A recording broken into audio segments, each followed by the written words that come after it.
네, 지금 뭐 굵직한 이벤트들이 꽤 많습니다. 연준을 불신하다가 시장이 어느덧 연준의 이야기가 맞는 것인가라는 쪽으로 가닥을 잡으며 긴축 조금 더 이어지겠다라는 불확실성을 안고 있습니다. 뉴욕장도 오늘 밀렸고요. 어제 국내장도 다소 불안했죠. 실적 시즌도 시작됩니다. 점검할 게 많은 상황, 오늘 이분의 도움 받아보겠습니다. 이베스트 투자증권의 염승환 이사님 오셨습니다. 어서 오세요. 네, 안녕하세요. 네. 미국의 추가 금리 인상 기조가 재확인됐습니다. 고용이 생각보다도 너무나 좋기 때문에 올릴 만한 명분이 충분하고요. 그동안은 올린다라고 했는데 시장은 안 그럴 것 같다라는 느낌이었다면 이젠 진짜 올리겠구나라는 생각이 들어요. 금리 불확실성 좀 짙어진다라고 봐야 될까요? 아니면 그래도 막바지라고 봐야 될까요? 그래 거의 막바지죠. 그러니까 올려도 한두 번이니까 네. 어차피 그 작년에 정말 뭐 자이언트 스텝 4번 할 정도로 작년만 해도 거의 5% 가까이 한 번에 그냥 다 올려버렸잖아요. 네. 근데 이제 올해는 올라간다 하더라도 이제 상단을 한 5점 최고 이제 봤을 때가 5.75 정도, 네. 그러니까 2번 정도고, 근데 많은 분들이 한 번 정도 올리고 좀 그치지 않을까 이렇게 좀 보고 있는 것 같고, 근데 내년하고 내후년도에 뭐 점도표 보신 분들은 아시겠지만 내년 내후년 각각 한 1%씩은 인하 가능성이 높아요. 그러니까 결국 올해 하반기가 이제 마지막이다 이렇게 보시면 좋을 것 같고, 그리고 오늘도 아마 이제 미국 시장 이렇게 또 잠 못 드신 분도 계셨을 거예요. 장이 하도 이렇게 급락을 또 하다 보니까. 근데 이제 내용을 보시면 너무 고용이 잘 나온 거잖아요. 네. 근데 서비스가 너무 좋더라고요. 서비스업 고용이 대부분이었고, 또 거기다가 서비스업 PMI도 잘 나왔어요. 그러니까 미국은 제조업이 먼저 좋았다가 꺾이고 이제 뒤늦게 서비스가 가는데, 미국은 원래 서비스 국가잖아요. 네. 그렇기 때문에 미국 경제가 단단할 수밖에 없다. 근데 작년에는 이런 이제 좋은 뉴스들, 뭐 경기 좋다, 뭐 이런 뉴스들이 작년에는 악재였습니다. 왜냐하면 작년에는 물가가 중요했고 금리가 더 중요했거든요. 긴축이. 근데 올해는 이게 바톤이 넘어갔어요. 경기 쪽으로. 그렇기 때문에 오늘도 보셨지만 미국의 일부 비테크 기업들은 오후장에 들어 올리는 흐름 나와버렸거든요. 그러니까 작년 같으면 이런 이슈면 증시가 막 나스닥이 3%, 4% 빠져요. 그래서 아침에 이제 우리 다 이제 얼굴이 사색이 돼가지고 참 어려운데, 오늘 또 끝나고 보니까 나스닥은 또 그렇게 생각보다 많이 안 빠져 있고 또 올라갈 기업은 올라가고, 그런 걸 보면 너무 이렇게 긴축 이슈에 여러분들이 사로잡히기보다는 저는 오히려 더 무서운 게 미국 경기가 좀 망가지는 거죠. 그게 더 두려운 거지. 이젠 긴축이나 물가가 그렇게 증시에 미친 영향은 그렇게 작년보다는 크진 않다. 이렇게 좀 봐야 될 것 같습니다.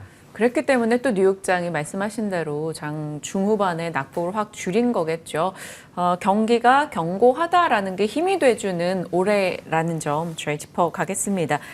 그렇다면 그 부분에 대한 걱정은 살짝 덜고 갈 거고요. 실적 들여다보겠습니다. 이제 실적 시즌이면 좀 바빠지는 시기입니다. 삼성전자 오늘 실적 내놓는데 뭐 정작 그 수치보다는 어떤 코멘트가 나올까가 궁금하기도 하고요. 반도체 섹터에 대해서 어떤 시각이신지요? 그러니까 원래 이제 잠정 실적 발표할 때는 아무런 얘기를 안 하거든요. 그러니까 그냥 숫자만 딱 내놓고 이제 이번 달 말에 IR 할 때 이제 본격적으로 언급을 하는데, 지난 1분기는 좀 의외였던 게 아예 그 공시에다가 써놨죠. 네. 우리 감산합니다. 그래서 굉장히 이례적이었는데, 감산하면 안 하면 안 될 정도의 좀 급박한 상황이었던 것 같고, 근데 이번에도 좀 관심사는 결국 숫자도 숫자인데 그런 멘트를 좀 해줄 거냐. 그러니까 좀 친절하게, 뭐 왜냐하면 이제 IR을 하는 건 아니다 보니까 네. 그래서 그때 뭐 감산했던 것처럼 뭐 추가 감산을 쓸 수도 있고, 아니면 요즘에 제일 관심사가 HBM 같은 이제 고대역폭 메모리, 여기에 대해서 이제 관심들이 많은데 여기에 대한 뭐 로드맵 같은 거라든가 그런 얘기들이 나올지 그걸 좀 지켜보시면 좋겠고, 아니면 그냥 숫자만 나올 수도 있어요. 근데 일단 2분기 실적은 지금 편차가 좀 큰 것 같긴 한데 예상은 한 2천억 정도 영업이, 네. 일부에서 뭐 9천억까지도 예상을 하고 또 어떤 증권사는 적자도 예상을 해요. 그래서 이게 좀 편차가 있는데, 편차가 크네요. 예. 근데 어쨌든 지금 2분기 실적보다는 뭐 3분기하고 4분기 방향성이 더 중요한 거니까 저는 어떤 숫자가 나오더라도 그렇게까지 뭐 주식시장에 큰 영향을 좀 주진 않을 것 같고요.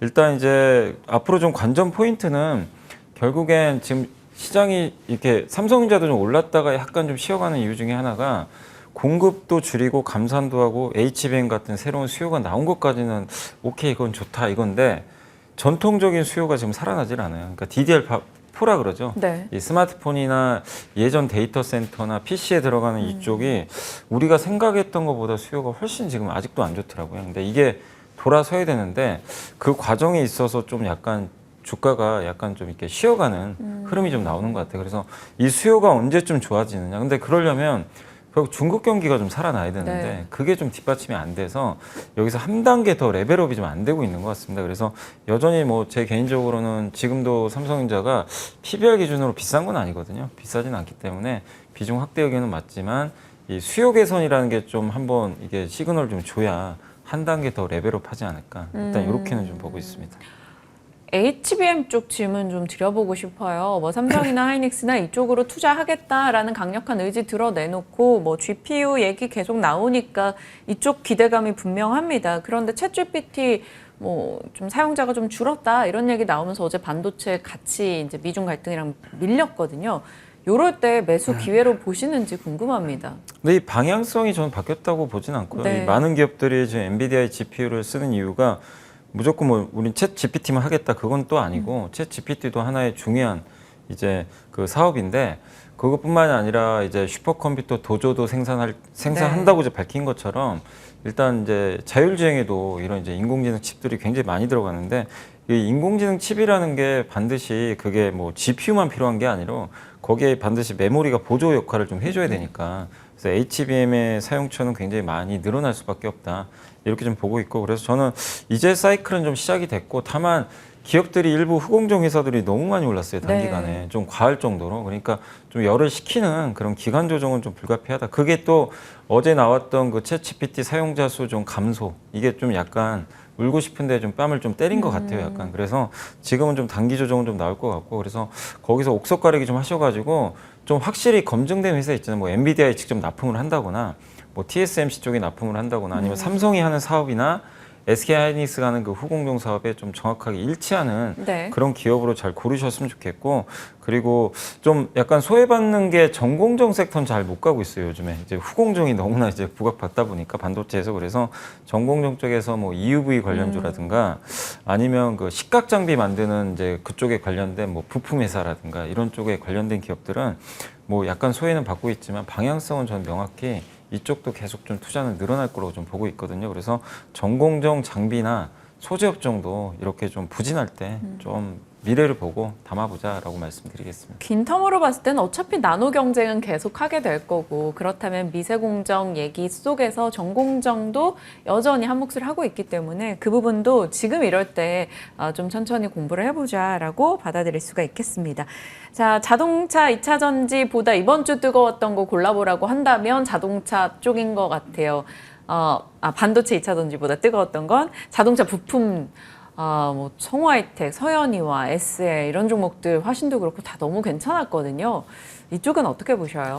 정말 이거 너무 오랜만에 이렇게 급등하는 거 보는 것 맞아요. 같아요. 이제 이쪽 섹터가 옛날에 차화정 장세 때 한번 확 이렇게 움직였던 적이 있어요. 근데 그 후로 정말 한 10년이 이상 좀 소외받고 있었는데 모처럼 좀 불을 뿜었던 것 같고 근데 그 이 기업들의 중소형 부품사들의 특징을 보시면 다 간 게 아니고 이렇게 급등한 기업들이 현대차의 그 배터리 팩 있잖아요. 네. 요걸 배터리를 이제 받아다가 주로 이제 현대모비스가 뭐 조립도 하고 하지만 중소형사들도 이거 맡아서 하거든요. 그러니까 결국 현대차 그룹의 전동화 시스템에 같이 참여할 수 있느냐 없느냐로 판가름이 나는 것 같습니다. 그래서 그런 기업들이 좋고 그다음에 제가 알기로는 성우하이텍은 GM 쪽에도 이런 이제 배터리 팩 같은 이제 케이스를 납품하는 걸로 알고 있어요. 네. 그때 수주를 따냈던 걸로 기억이 나는데 결국 현대차만이 아니라 다른 이제 완성차에도 이렇게 공급을 하는 그런 이제 이슈들이 있으면 더 시장에서는 높은 점수를 좀 주는 것 같습니다. 근데 이제 그동안은 배터리 위주로 좀 상당히 이제 전기차 쪽에 먼저 부품 쪽에서 움직였지만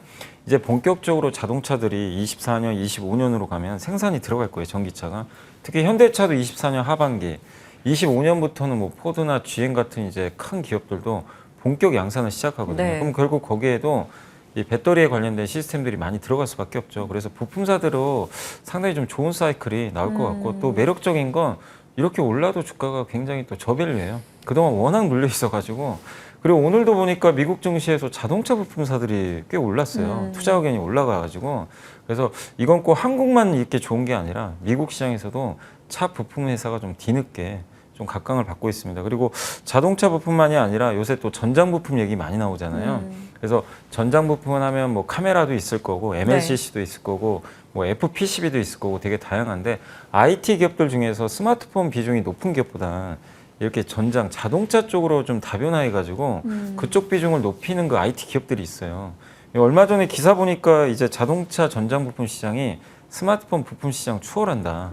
이런 기사도 나왔더라고요. 그러니까 뭔가 이제 변곡점이에요. 네. 방향성이 바뀐 거예요. 근데 우리가 그렇게 방향성이 바뀔 때 이렇게 오르막길을 타야 되는데 내리막길로 가는 업종은 타면 안 되잖아요. 그러니까 스마트폰 쪽보다는 확실히 이쪽이 이제 오르막이 시작됐다. 그래서 여러분들이 자동차 부품도 좋고 전장 부품도 한번 좀 주말에 또 공부를 한번 하셔가지고 그쪽 산업들 한번 깊게 스터디 하셔서 그쪽에서 한번 좀 좋은 성과를 내시는 것도 좀 좋지 않을까 이렇게 말씀드리겠습니다. 이제는 뭐 타고 다니는 컴퓨터가 될 것이다라는 얘기들을 꽤 오래 했었지 않습니까? 그러다 보니까 전장 부품에 관심도가 올라가는 시기인데 오늘 앞서 브리핑 전달 드렸던 내용처럼 사실 일론 머스크의 완전 자율차 뭐 연말까지 하겠다. 이게 가능 여부는 모르겠습니다만 관심의 불을 지피는 거고요. 폭스바겐도 자율주행차 테스트한다. 이런 식으로 관련 뉴스들이 계속 나온다면 산업을 자극하긴 할 겁니다.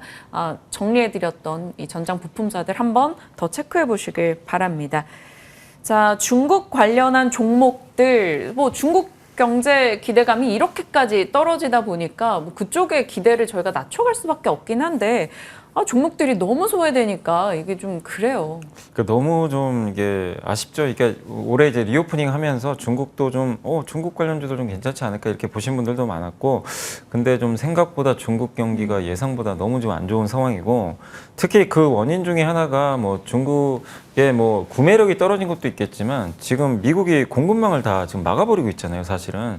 그러다 보니까 중국 수출이 조금 이제 줄어들기 시작하면서 사실 우리나라만 해도요, 지금 보면 중국 수출이 급격히 줄고 있잖아요. 그 빈자리를 미국이 채우고, 근데 꼭 중국 경기가 물론 안 좋은 것도 있는데 중국 공장들이 지금 다 다른 데로 가고 있어요.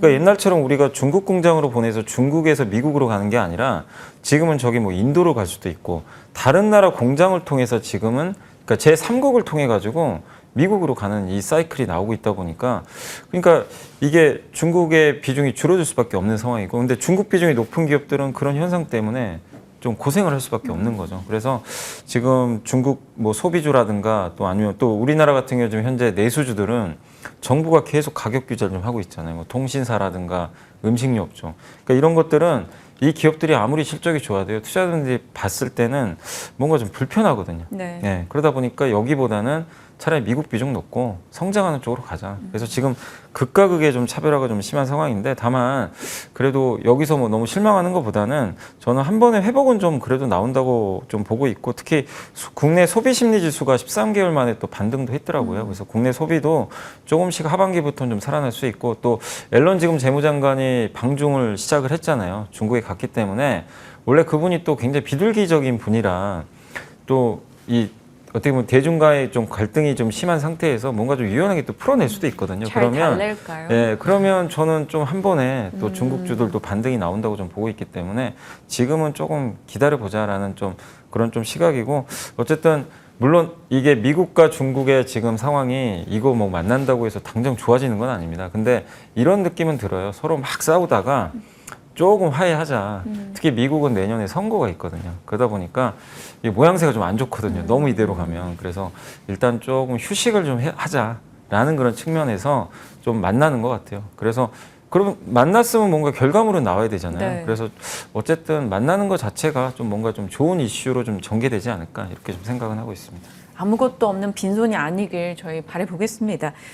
조선과 상사요. 올해 가장 좀 색다르게 올라왔다라고 보는 종목이 조선이고요. 또 상사 쪽은 포스코 인터내셔널을 필두로 정말 잘 올라왔습니다. 물론 이제 이익 실현의 움직임도 조금씩 보이긴 합니다만 조선 더 갈 수 있을까요?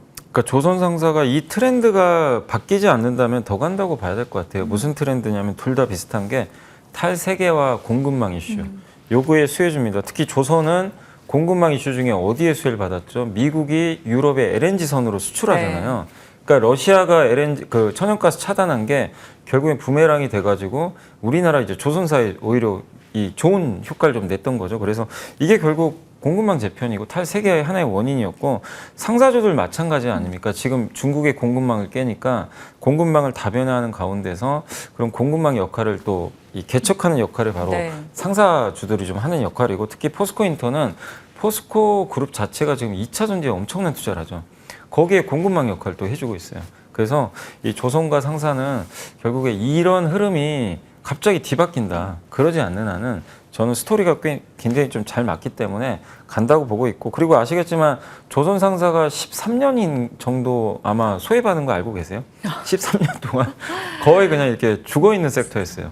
조선주도 한 번씩 반등하다가 실적 안 되니까 그냥 두들겨 맞고 역시 너는 안 돼. 막 이런 논리였죠. 사실 수주가 잘 돼도. 근데 이젠 아니잖아요. 숫자까지 지금 뒷받침이 되니까. 그래서 지금 13만 원 만에 오는 이 사이클이 단지 주가 올랐다고 그냥 쉽게 끝나겠냐. 그렇게 보고 있지는 않습니다.